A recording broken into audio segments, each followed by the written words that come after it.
afternoon. You all know by now that algorithms are unfair. There are a lot of reasons that algorithms are unfair. Sometimes they've been trained on unrepresentative training data. And this is a picture of Joy Buolamwini in the middle of a demonstration of the fact that a face tracker couldn't see her face until she put on a white mask. They can also be trained on biased training data. So the data may have people from many different communities. It may be representative in that sense. But the historical judgments and decisions that have been applied to those people in the past and are recorded in the data embody historical biases. So this is another way that unfairness, especially when algorithms are trained on these data, comes into the algorithms. There's also the question of the choice of features that are being used in an algorithm in order to make judgments and decisions about people. For example, college admissions decisions that are based on AP classes are in some sense inherently discriminatory against people who come from poor school districts who do not have access to AP classes and don't have a way to prove their unique gifts. And these algorithms can have life-altering consequences. They show up in mortgage terms where it's just money. It can be something even possibly greater, detention and release decisions, medical assessments and care, and university admissions. Now, Helen will like this. It's not a surprise that algorithms are biased. The data are biased. The people who build the algorithms are biased. The people who are choosing the features are biased. It's not even always a question of evil. But there's a tremendous amount of hand-wringing, and there's paper after paper saying, we found bias here, we have found bias here, we have found bias here, what are we going to do? I mean, but there's not that much work really on trying to fix it. So it's one thing to notice it. It'd be another thing that could be very interesting to explain. Why is it that the face trackers actually failed to generalize from white faces to black faces? That's a very interesting question. I'm not sure I've actually seen anything written on exactly that topic. But anyway, so we want to try to actually do something about it. So a long time ago, we started working on basically trying to design a theory of algorithmic fairness. And the general idea was, of course, that we have a diverse population with many different axes along which divisions are often created. And somehow or other, the concern is a kind of differential unfairness. And so our approach was to sort of follow the wonderful paradigm from cryptography of defining things very carefully, then building algorithms that satisfied our definitions and proving theorems about composition. And that was kind of the general plan. And it's really, really hard. So one reason that it's hard, you can see even in definitions. So first of all, what would be a good definition of fairness? There's tremendous amount of disagreement. Just to give you an idea, is affirmative action fair? Many people will say yes. Some people will say no. In some contexts, yes. In some contexts, no.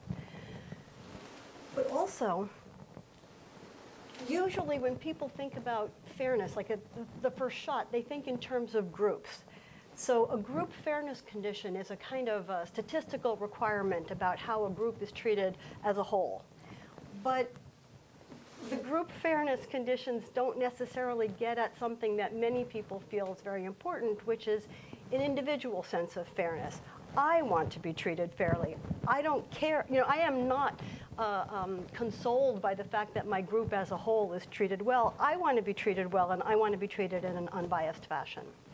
So group definitions can be problematic. Like they don't necessarily guarantee notions that even anybody would think were fair.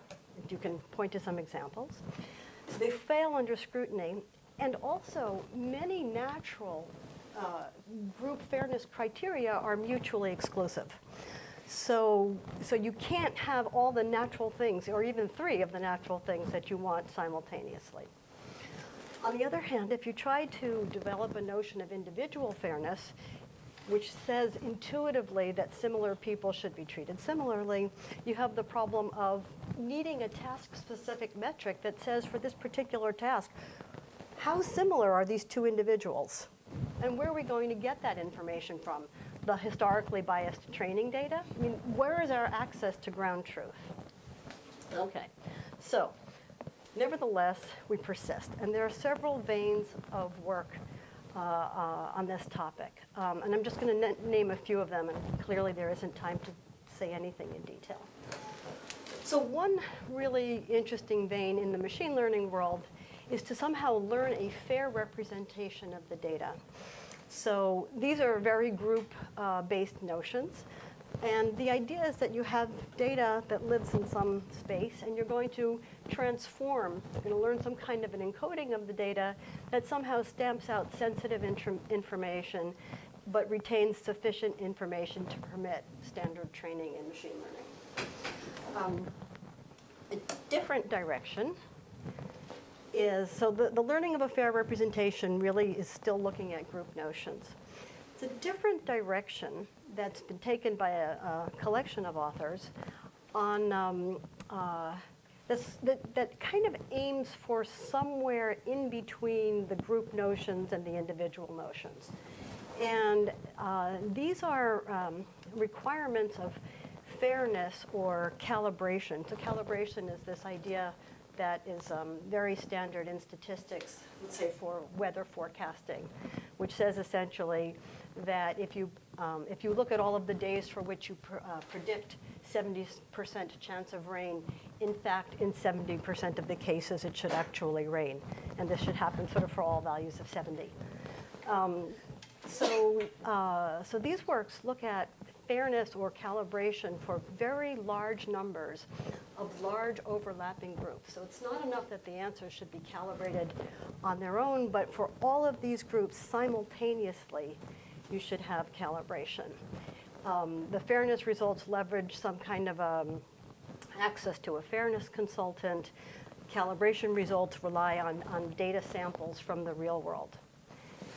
And another direction is to look at various exploration versus exploitation techniques when experimenting is possible, so that we can learn about populations about which the algorithm does not yet know much.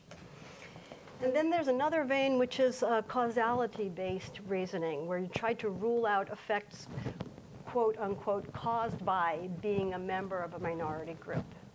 And that also is a group notion. There's work on composition, and which turns out to fail abysmally for reasons that you don't necessarily expect at all. And also evolution. If you make decisions, you end up changing your underlying distribution on people. Like if you make decisions about who gets educated and how, that changes the population distribution on educated people and their children. And so how do these things evolve over time?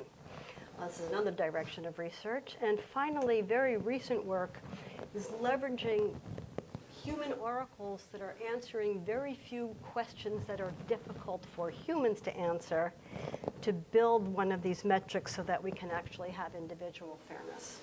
So this is a collection of veins of work.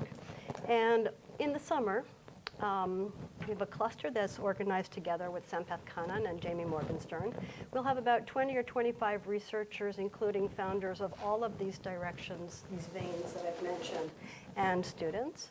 And there will be 2 workshops. One of them will be a traditional Simons workshop on technical advances in the field, organized by Imorlika Naor and Wu. And then this Love of My Life, which is a cross-disciplinary workshop on racial bias in data that I'm organizing with Patricia Williams, a professor of law at Columbia. And this will have people from population genetics, biostatistics, history of science, African American studies, philosophy, and law. And some of the kinds of topics of the talks will be as listed here, which are sort of different, I think, than what we usually see here at the Simons. And that's the end.